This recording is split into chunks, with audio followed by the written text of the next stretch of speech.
বেরসিক বৃষ্টি আর আলোক স্বল্পতায় নতুন মোড় এলো মিরপুর টেস্টে। চতুর্থ দিনের অর্ধেক সময় কেটেছে বসে থেকে, তবে যেটুকু খেলা হয়েছে সেখানে অবশ্য রাজত্বটা ছিল টাইগারদের।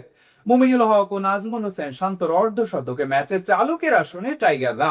বাকি কেসটা এবার সারতে হবে বোলারদের। পঞ্চম দিনে মিরাজ নাহিদ রানারা ভেলকি দেখাতে পারলেই নিশ্চিত হবে জয়।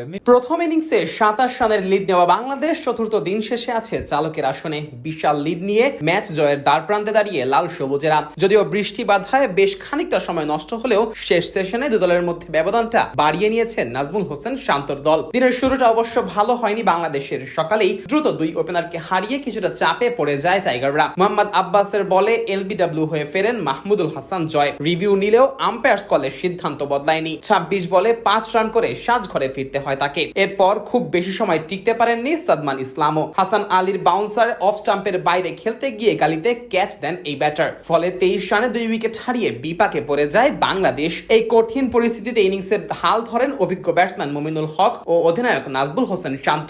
শুরুতে কিছুটা দেখে শুনে খেললেও এরপর ইনিংস গড়ে তোলার কাজটা করেন এই দুই ব্যাটার। তাদের ধৈর্যশীল ব্যাটিংয়ে বাংলাদেশের লিড 100 ছাড়িয়ে যায় এবং চাপ বাড়তে থাকে পাকিস্তানের বোলারদের ওপর।